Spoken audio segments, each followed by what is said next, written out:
This is the story of a man named Stanley. Stanley worked for a company in a big building where he was employee number 427. Employee number 427's job was simple. He sat at his desk in room 427 and he pushed buttons on a keyboard. Orders came to him through a monitor on his desk, telling him what buttons to push, how long to push them, and in what order. This is what employee 427 did every day of every month of every year.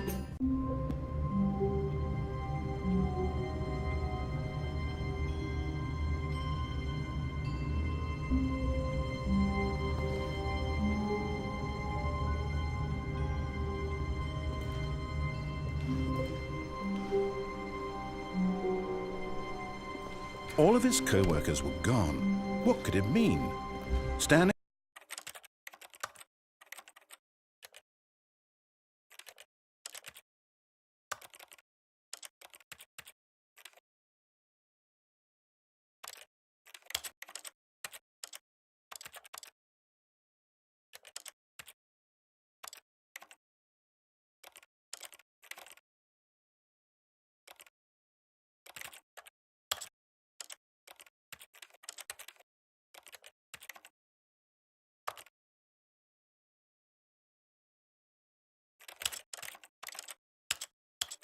decided to go to the meeting room. Perhaps he had simply missed a memo.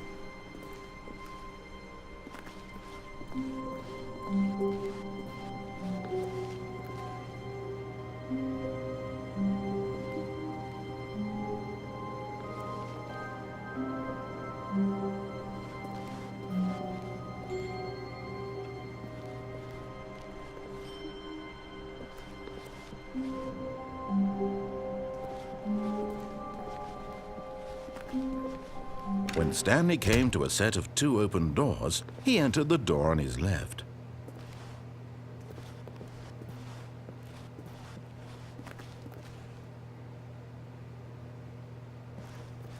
This was not the correct way to the meeting room, and Stanley knew it perfectly well. Perhaps he wanted to stop by the employee lounge first, just to admire it.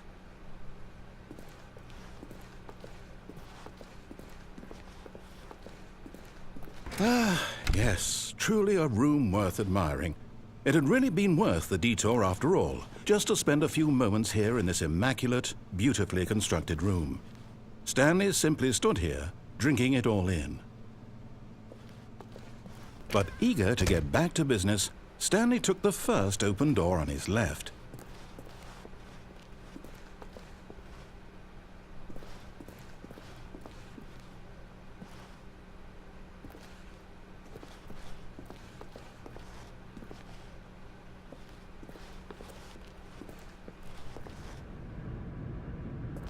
Stanley was so bad at following directions, it's incredible he wasn't fired years ago.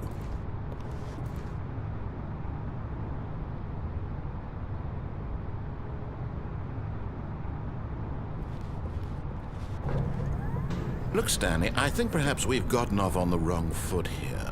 I'm not your enemy, really, I'm not. I realize that investing your trust in someone else can be difficult, but the fact is that the story has been about nothing but you all this time. There's someone you've been neglecting, Stanley. Someone you've forgotten about. Please, stop trying to make every decision by yourself. Now, I'm not asking for me, I'm asking for her. This is it, Stanley. Your chance to redeem yourself, to put your work aside, to let her back into your life. She's been waiting.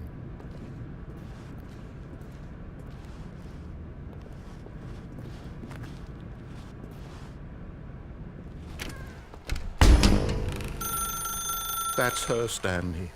You need to be the one to do this, to reach out.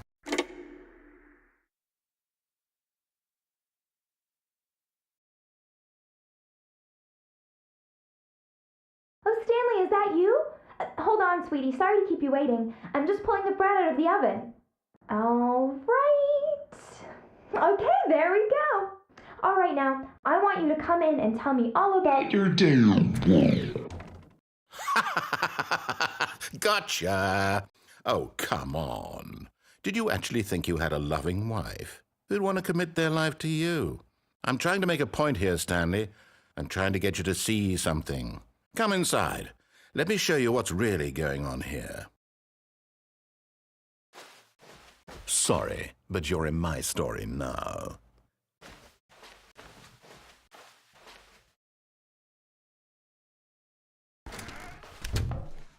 This is a very sad story about the death of a man named Stanley.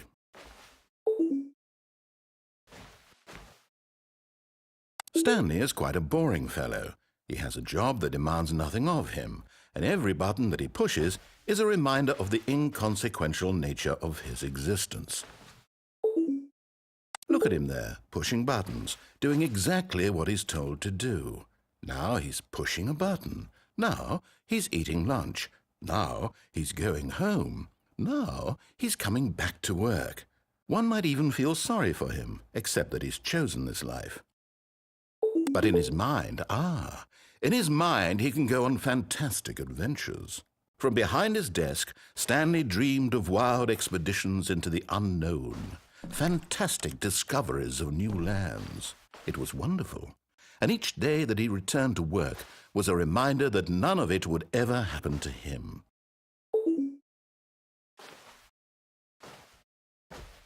And so he began to fantasize about his own job. First, he imagined that one day while at work, he stepped up from his desk to realize that all of his co-workers, his boss, everyone in the building had suddenly vanished off the face of the earth. The thought excited him terribly. So he went further. He imagined that he came to 2 open doors and that he could go through either. At last, choice. It barely even mattered what lay behind each door. The mere thought that his decisions would mean something was almost too wonderful to behold.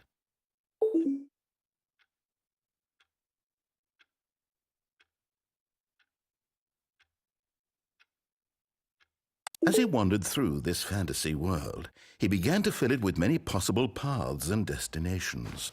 Down one path lay an enormous round room with monitors and mind controls. And down another was a yellow line that weaved in many directions. And down another was a game with a baby. And he called it the Stanley Parable. It was such a wonderful fantasy, and so in his head he relived it again, and then again, and again, over and over, wishing beyond hope that it would never end, that he might always feel this free. Surely there's an answer down some new path, mustn't there be? Perhaps if he played just one more time. But there is no answer. How could there possibly be? In reality, all he's doing is pushing the same buttons he always has. Nothing has changed. The longer he spends here, the more invested he gets, the more he forgets which life is the real one. And I'm trying to tell him this, that in this world he can never be anything but an observer, that as long as he remains here, he's slowly killing himself. But he won't listen to me. He won't stop. Here. Watch this. Stanley, the next time the screen asks you to push a button, do not do it. You see? Can he just not hear me? How can I tell him in a way that he'll understand that every second he remains here, he's electing to kill himself? How can I get him to see what I see? How can I make him look at himself? I suppose I can't, not in the way I want him to. But I don't make the rules. I simply play to my intended purpose, the same as Stanley. We're not so different, I suppose. I'll try once more to convey all this to him. I'm compelled to. I must. Perhaps, maybe this time he'll see. Maybe this time. And I tried again, and Stanley pushed a button. And I tried again, and Stanley pushed a button. And I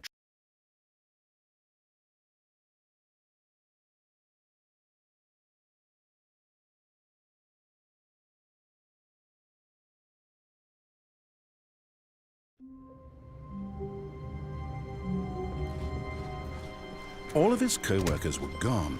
What could it mean? Stanley decided to go to the meeting room. Perhaps he had simply missed a memo.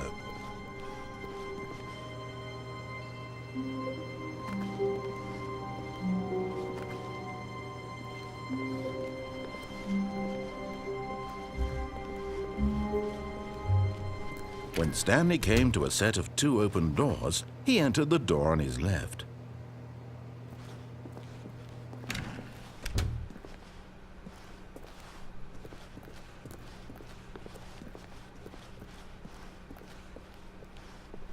Yet there was not a single person here either. Feeling a wave of disbelief, Stanley decided to go up to his boss's office, hoping he might find an answer there.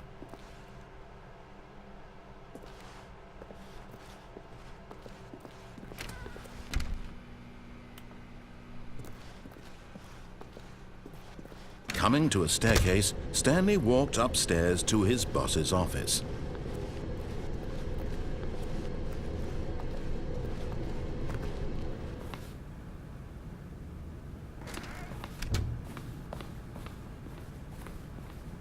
Stepping into his manager's office, Stanley was once again stunned to discover not an indication of any human life. Shocked, unraveled, Stanley wondered in disbelief who orchestrated this. What dark secret was being held from him? What he could not have known was that the keypad behind the boss's desk guarded the terrible truth that his boss had been keeping from him. And so the boss had assigned it an extra secret PIN number, 2845. But of course, Stanley couldn't possibly have known this.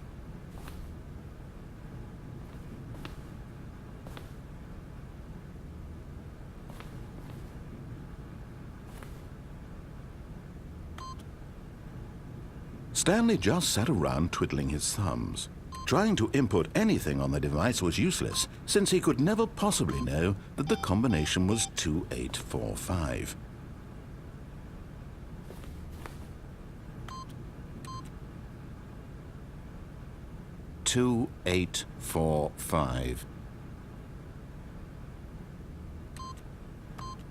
Stanley simply began entering random codes into the keypad, knowing full well the sheer statistical unlikelihood that this would ever result in a correct combination.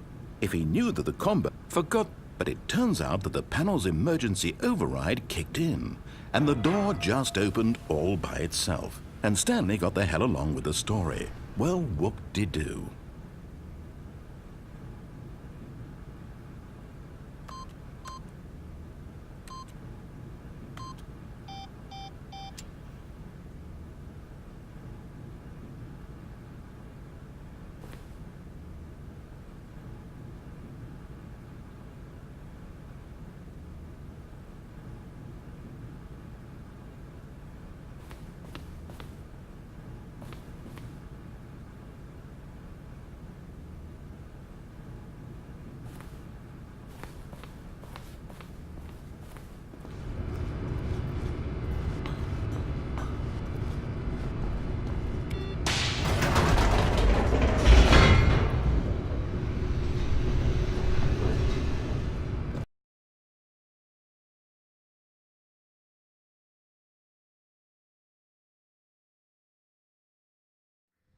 Descending deeper into the building, Stanley realized he felt a bit peculiar. It was a stirring of emotion in his chest, as though he felt more free to think for himself, to question the nature of his job. Why did he feel this now, when for years it had never occurred to him? This question would not go unanswered for long.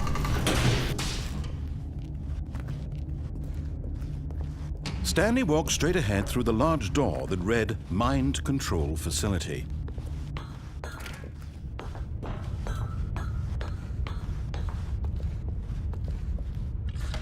The lights rose on an enormous room packed with television screens. What horrible secret did this place hold? Stanley thought to himself. Did he have the strength to find out?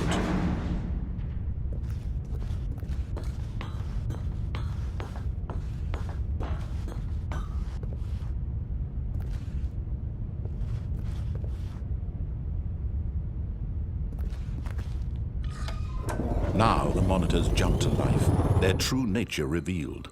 Each bore the number of an employee in the building, Stanley's co-workers. The lives of so many individuals reduced to images on a screen, and Stanley, one of them, eternally monitored in this place where freedom meant nothing.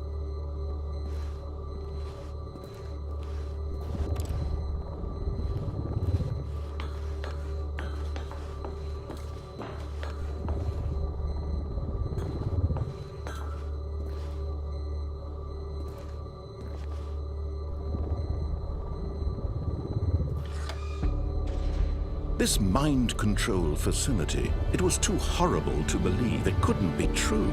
Had Stanley really been under someone's control all this time? Was this the only reason he was happy with his boring job? That his emotions had been manipulated to accept it blindly? No, he refused to believe it. He couldn't accept it. His own life in someone else's control? Never! It was unthinkable, wasn't it? Was it even possible? Had he truly spent his entire life utterly blind to the world? But here was the proof, the heart of the operation. Controls labeled with emotions, happy or sad or content, walking, eating, working, all of it monitored and commanded from this very place. And as the cold reality of his past began to sink in, Stanley decided that this machinery would never again exert its terrible power over another human life, for he would dismantle the controls once and for all. Oh, Stanley, you didn't just activate the controls, did you? After they kept you enslaved all these years, you go and you try to take control of the machine for yourself. Is that what you wanted? Control? Oh, Stanley, I applaud your effort, I really do. But you need to understand, there's only so much that machine can do. You were supposed to let it go, turn the controls off, and leave. If you want to throw my story off track, you're going to have to do much better than that. I'm afraid you don't have nearly the power you think you do. For example, and I believe you'll find this pertinent, Stanley suddenly realized he had just initiated the network's emergency detonation system. In the event that this machine is activated without proper DNA identification, nuclear detonators are set to explode, eliminating the entire complex. How long until detonation then? Let's say 2 minutes. Now this is making things a little more fun, isn't it, Stanley? It's your time to shine. You are the star. It's your story now. Shape it to your heart's desires. Oh, this is much better than what I had in mind. What a shame we have so little time left to enjoy it. Mere moments until the bomb goes off. But what precious moments each one of them is. More time to talk about you, about me, where we're going, what all this means. I barely know where to start. What's that? You'd like to know where your